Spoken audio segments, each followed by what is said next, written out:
Bapak Ibu, saudara yang kasih Tuhan, sahabat RPKM yang diberkati oleh Tuhan.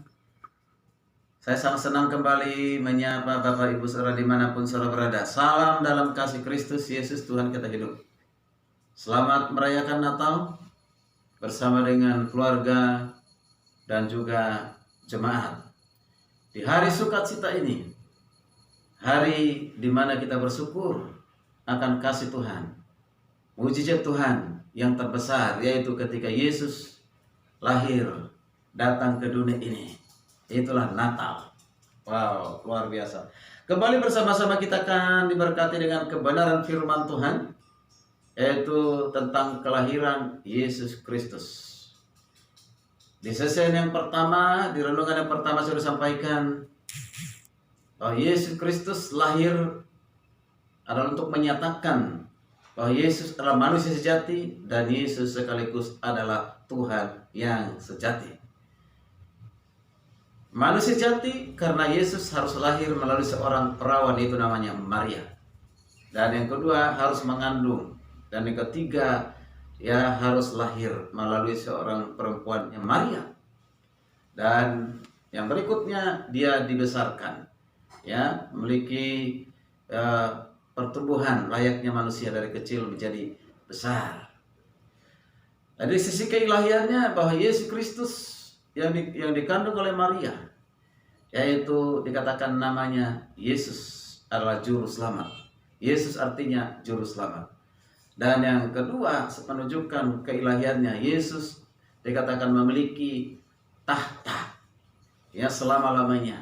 Dan berikut juga dikatakan bahwa Yesus memiliki bahwa hidupnya atau dikata kerajaannya ya kekal untuk selama-lamanya. Puji Tuhan.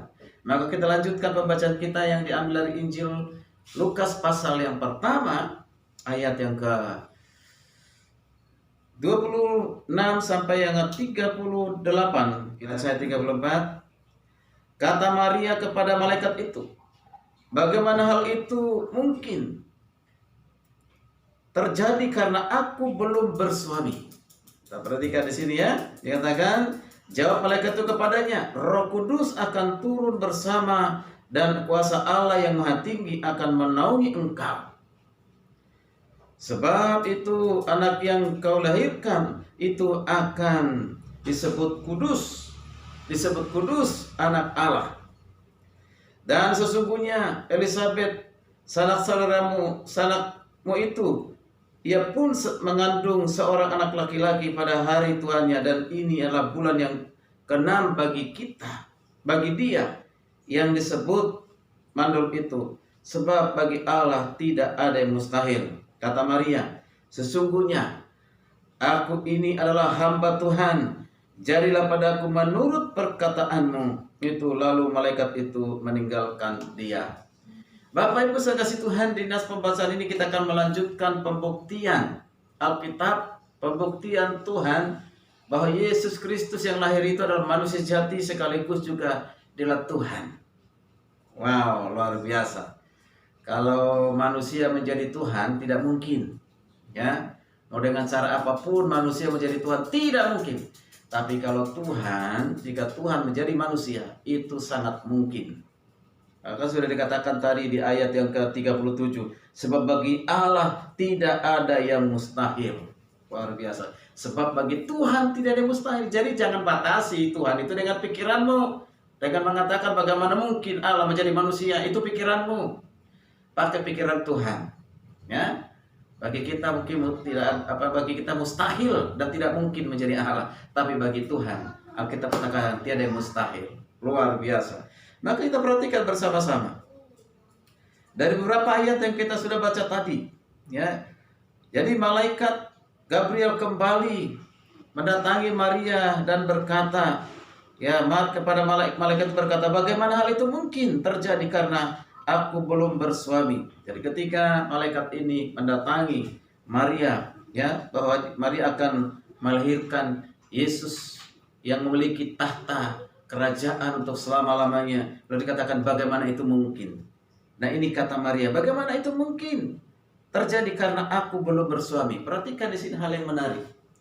Mari katakan kepada malaikat, bagaimana mungkin Memang bagi manusia sekali lagi tidak mungkin, tapi bagi Tuhan tidak ada yang mungkin. Mengapa Maria mengatakan demikian tidak mungkin?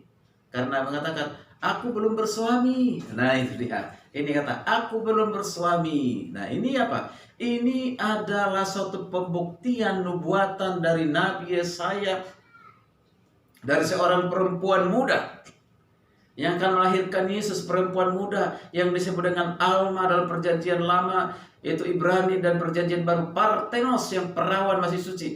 Aku masih perawan. Kalau dikatakan terjemahan bebasnya, aku ini masih Parthenos, aku ini masih suci. Bagaimana mungkin saya melahirkan seorang anak?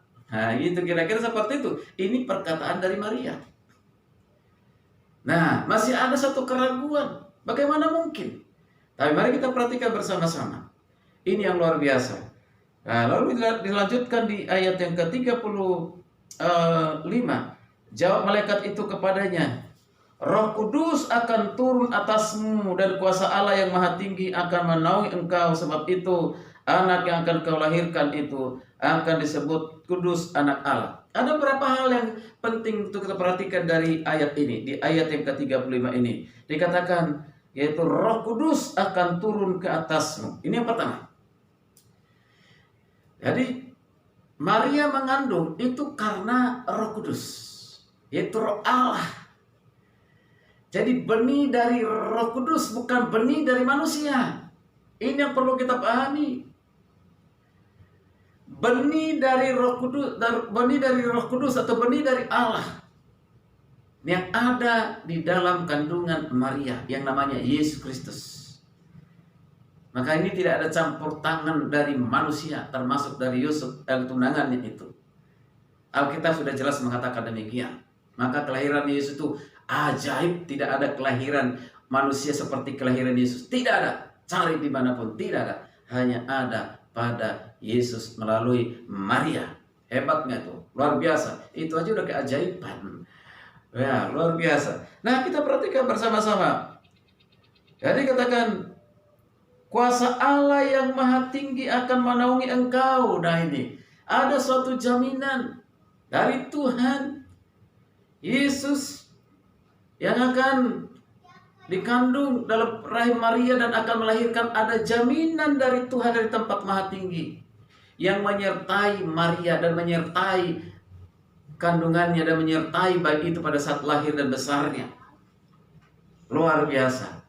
Nah, ini suatu jaminan yang Tuhan berikan kepada Maria sehingga Maria tidak takut lagi. Nah, kita perhatikan di ayat berikutnya dikatakan, kalimat berikutnya, sebab itu anak yang kau lahirkan itu, yang akan kau lahirkan itu akan disebut apa? Kudus.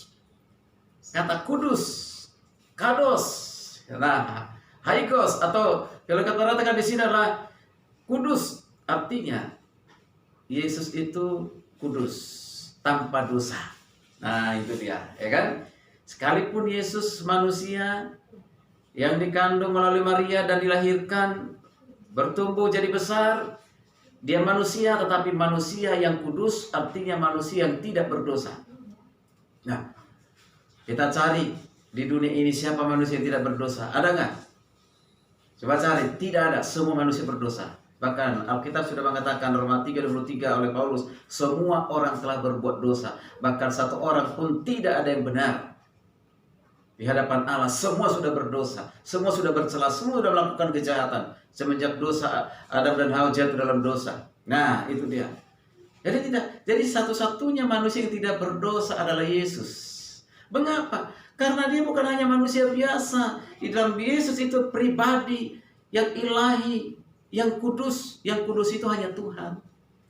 Yang suci itu hanya Tuhan, yaitu Maha Kudus, Maha Suci.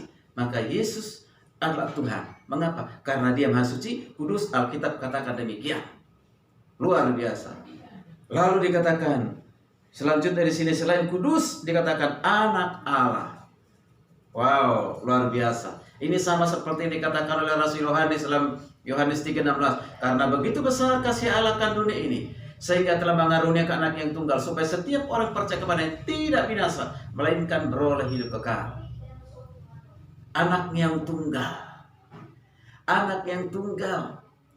dikaruniakan, diutus, datang ke dunia. Namanya siapa? Yesus. Mengapa dikatakan anak? Itu pertama, mengapa dikatakan anak? Karena pribadi yang kedua ini yaitu Yesus, yang hadir di tengah-tengah dunia ini, hanya dialah yang pernah menjadi manusia, maka disebut sebagai anak. Mengapa? Karena ada proses kelahiran dari Maria. Tetapi sebelum dilahirkan dari Maria, Yesus ini juga sudah disebut sebagai anak Allah. Dari sisi apa? Keilahiannya. Maka dikatakan anak, ada yang dikatakan Allah, berarti keilahiannya. Disebut dengan anak dan Allah. Anak adalah Yesus manusia, Allah adalah keilahiannya. Luar biasa. Sebagai anak yang diutus, tapi dia adalah Tuhan. Wow, luar biasa. Nah, kalau kita perhatikan di sini, anak Allah berarti yang tunggal, tadi dikatakan yang tunggal, artinya tidak ada yang seperti dia. Ya, tidak ada seperti, hanya tunggal, hanya satu-satunya Yesus. Hanya satu-satunya Yesus juru selamat, tidak ada yang lain di dunia ini menjadi juru selamat. Tidak ada, cari. Sementara banyak orang mencari-cari jalan lurus, berdoa. Jutaan orang berdoa untuk mencari jalan lurus, bahkan mendoakan pimpinannya ya yang diakui sebagai nabi supaya menemukan jalan lurus dan diselamatkan. Luar biasa. Kalau kita nggak perlu berdoa lagi untuk mencari jalan lurus, sudah datang jalan lurus. Itu siapa? Yesus namanya, yang sudah lahir di Bethlehem, yang sudah ada sebelum dia di Bethlehem. Kelahiran yang ajaib, yang luar biasa. Maka dikatakan dialah Tuhan yang kudus, dialah anak Allah. Luar biasa. Nah, kita perhatikan ayat yang terakhir saudara kasih Tuhan. Di ayat yang ke-37, ya saya akan baca. Sebab bagi Allah tidak ada yang mustahil. Ini dia. Tuhan berkata melalui para malaikat ini, bukan para yang malaikat Gabriel. Bagi Allah tidak ada yang mustahil. Bagi Allah semuanya bisa jadi. Kalau Tuhan menjadi manusia, itu sudah dilakukan. Tapi kalau manusia jadi Tuhan, tidak akan pernah terjadi. Tapi kalau Tuhan menjadi manusia, sudah digenapi dengan kehadiran Yesus ke dunia ini, dan itu sudah terjadi. Terima kasih Tuhan. Nah, kalau kita perhatikan di sini, kata Maria, sesungguhnya aku ini hamba Tuhan, jadilah padaku menurut perkataanmu itu. Lalu malaikat itu meninggalkan dia. Karena Maria mau menerima, dia tidak takut lagi. Dia percaya, ya dia percaya penyertaan Tuhan, penaungan Tuhan atasnya. Dia menerima itu, apapun resikonya. Apapun resikonya, mungkin dia akan ditolak, mungkin dia akan dikucilkan, mungkin dia akan direndahkan oleh orang-orang sekitarnya. Bahkan kalau kita baca selanjutnya, setelah Yusuf tahu bahwa Maria akan mengandung, sempat berencana untuk meninggalkan Maria. Tetapi malaikat kembali mendatangi Yusuf. Ya, jangan takut mengambil Maria sebagai istrimu. Malaikat Gabriel menjelaskan, ya siapa yang dikandung oleh Maria dan siapa yang akan dilahirkan itu. Dialah Tuhan, dialah Yesus Kristus. Dijelaskan dialah juru selamat. Akhirnya Yusuf pun ya mengagalkan rencananya untuk menceraikan Maria. Akhirnya bersama dengan Maria. Saudara kasih Tuhan, luar biasa. Inilah respon Natal. Inilah respon Natal. Maria awalnya ragu, takut, ya, tetapi setelah mendengarkan tentang Yesus yang akan dikandung dan yang akan dilahirkan itu, siapa dia? Dia mengenalnya, dia tahu siapa dia. Yesus adalah dikatakan Immanuel. Ya, Tuhan menyertainya, dikatakan bahwa itu adalah Tuhan. Luar biasa. Bapak Ibu, sehingga dia meresponi, jadilah menurut kehendakmu. Artinya dia taat menurut perkataanmu. Jadilah. Artinya di sini Maria mau menerima. Luar biasa. Yusuf pun tunangannya juga demikian. Akhirnya mau menerima. Yesus itu dikandung melalui Maria tunangannya. Artinya apa? Bagi kita aplikasinya, penerapannya yaitu, jika saudara sudah mengetahui siapa Yesus, dialah manusia sejati, dialah Tuhan yang sejati, lewat penjabaran firman Tuhan yang tadi sudah sampaikan. Kalau saudara sudah tahu, jangan hanya tahu, nggak ada gunanya. Jangan hanya tahu, maka itu hanya satu pengetahuan. Saudara tidak akan membawa kepada keselamatan kalau hanya pengetahuan. Kalau hanya sebatas pengetahuan, saudara tidak akan pernah memperoleh keselamatan. Tahu, harus percaya. mengambil tindakan, datang kepadanya, percaya kepadanya, menerima Yesus sebagai Tuhan Juru Selamat. Buka hatimu, buka pikiranmu, berikan hidupmu, percaya kepadanya, maka engkau akan diselamatkan hanya karena kasih karunia Tuhan. Kau dikaruniakan iman, dikaruniakan keselamatan. Datanglah kepada Yesus. Dialah Tuhan. Jangan pernah ragu lagi. Ya, jangan keolok-olok lagi. Jangan pernah menghina Yesus lagi. Berhenti. Mengapa? Setiap orang yang mengolok-olok, yang merendahkan Yesus, siapapun dia, dari agama lain, penceramah terkenal sekalipun engkau pada saat ini mengolok-olok Yesus, cepat atau lambat engkau akan ditangkap oleh Tuhan. Hanya dua kemungkinan, ditangkap untuk binasa, ditangkap untuk bertobat. Sebelum ditangkap untuk binasa, lebih baik engkau bertobat. Jangan pernah engkau merendahkan Yesus. Ya, tinggikan Yesus, muliakan Yesus. Penceramah-penceramah yang saat ini sedang merendahkan Yesus, hati-hati engkau, hati-hati hidupmu. Cepat atau lambat Tuhan akan berperkara dalam kehidupanmu. Ya, lebih baik engkau diam. Ya, diam, tidak usah mengolok-olok Yesus. Ketika mengolok-olok Yesus, Yesus katakan sangat mengasihimu, ya.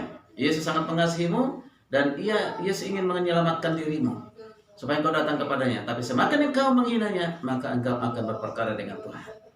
Sebelum itu terjadi, mari bertobatlah, datang kepada Tuhan Yesus. Shalom, Tuhan Yesus berkati kita sekalian.